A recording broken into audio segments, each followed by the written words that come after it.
Mesdames et messieurs, bonsoir. Je suis Vincent Kamini. On va parler politique, élection présidentielle 2025, la nouvelle alliance qui se forme autour du RDPC ou du président Paul Biya. Je vous prie, mesdames et messieurs, de regarder ces petites vidéos et on en discutera juste après. Merci. En 2018, ils étaient 20 à soutenir Paul Biya. Cette fois, le G20 revient gonflé à bloc avec une quinzaine de partis en renfort, dont la part de Célestin Djamène. Une nouvelle carte des alliances se redessine. Elle approche du 12 octobre. Janice Wanchan et Raoul Ngofo. À 2 mois environ de la présidentielle 2025, le G20 renforce son épine dorsale.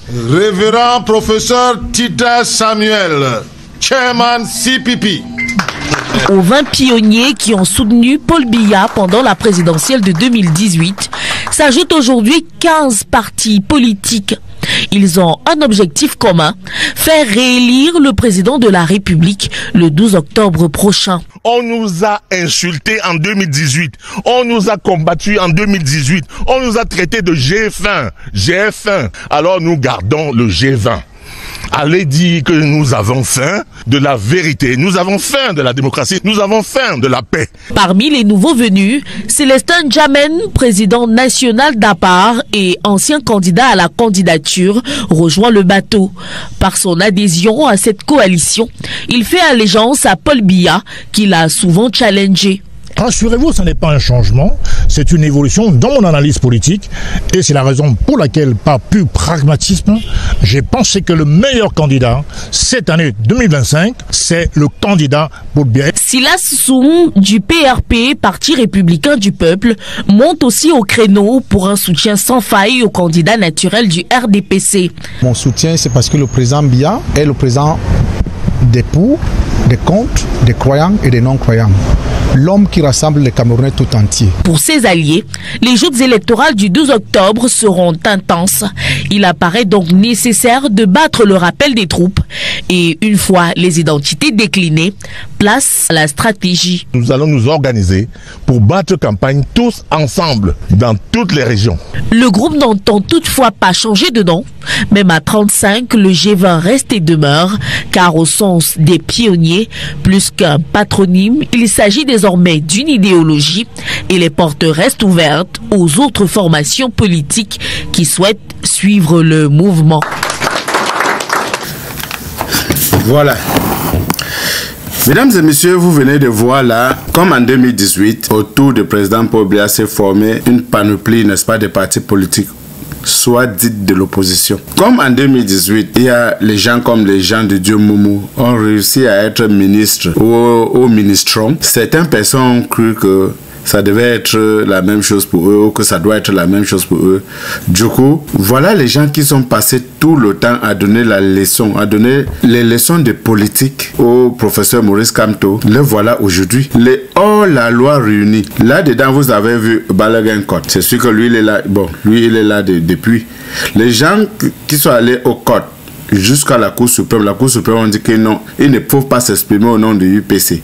Vous avez vu M. Tita de CPP. Vous avez vu M. Tita Samuel de CPP, soi-disant CPP de Atanganji. Alors que Mme Kawala, ils sont allés au Court. Kabangwala les a battus au Court. Donc c'est les gens qui ne devaient pas s'exprimer au nom d'un parti politique. Voilà une bande de violeurs de loi, les gens qui ne respectent pas les décisions de justice. Les voilà qui se réunissent autour d'un vieillard de 92 ans pour, n'est-ce pas, dire qu'ils vont gérer le Cameroun. Voilà un monsieur qu'on appelle Célestin Djamène, un loser terrible. Il a créé sa part de parti politique et il a appelé ça à part. Et certaines personnes ont dit, et je leur donne raison, qu'il voulait sa part. C'est pourquoi il a dit il est à part. Et aujourd'hui, c'est clair que Célestin Djamène veut sa part. Mais malheureusement, il y aura changement et ils vont rester dans la poubelle de l'histoire. Ça, c'est des gens qui vont rester dans la poubelle de l'histoire. Célestin Djamène, nous avons pris une note. Vous voyez comment la vie est. Voilà les gens dont Paul Atangandji, en 2020, ont soutenu pour faciliter, n'est-ce pas, le montage de leur dossier par rapport aux candidatures. Quand le MSA a refusé d'aller aux élections, ils se sont fâchés. Il y avait Célestin Djamène,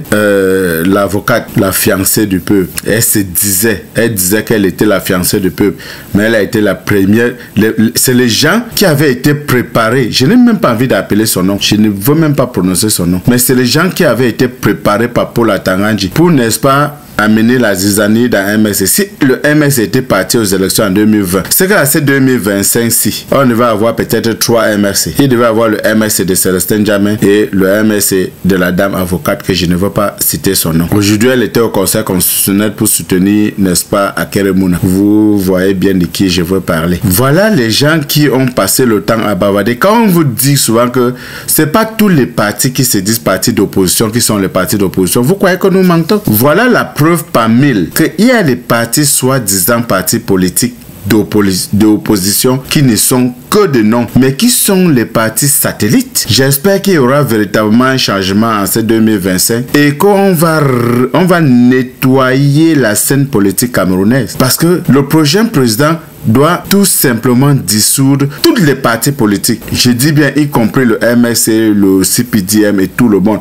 On doit dissoudre d'abord tous les partis politiques et on met les nouveaux critères maintenant pour avoir un parti politique. Les gens peuvent maintenir leur nom quand ils vont revenir, il n'y a pas de souci. Mais on dissout et on dit maintenant que pour avoir un parti politique, il faut avoir au moins dans les 10 régions de Cameroun un siège au nom de ces partis politiques-là. C'est-à-dire pour qu'on te donne l'agrément des partis politiques, qu'on te reconnaît comme parti politique, il faudrait qu'au moins dans les 10 régions de Cameroun, vous avez un siège au nom de votre parti politique. Ce n'est pas que vous prenez votre salon, vous faites le siège de votre parti avec non. C'est-à-dire que vous avez un titre foncier au nom de ces partis politiques-là avant que vous pouvez avoir l'agrément d'un parti politique. C'est ma proposition. Parce que en faisant ça, on va éliminer beaucoup de ces gens-là qui ont les partis politiques qui n'existent que dans leur mallette et qu'à la veille des élections, mais quelqu'un a dit l'autre jour, j'ai vu une émission l'autre jour, quelqu'un a dit à la télé que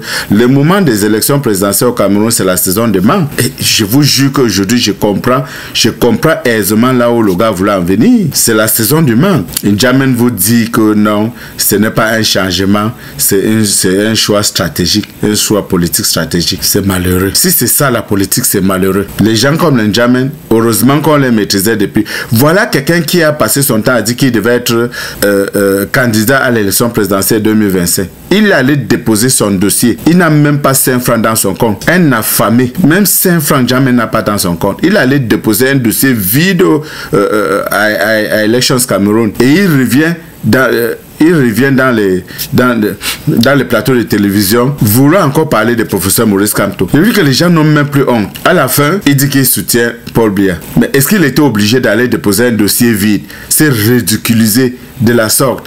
Et venez maintenant dire qu'il soutient Paul Biya. En tout cas, c'est malheureux pour certains politiciens.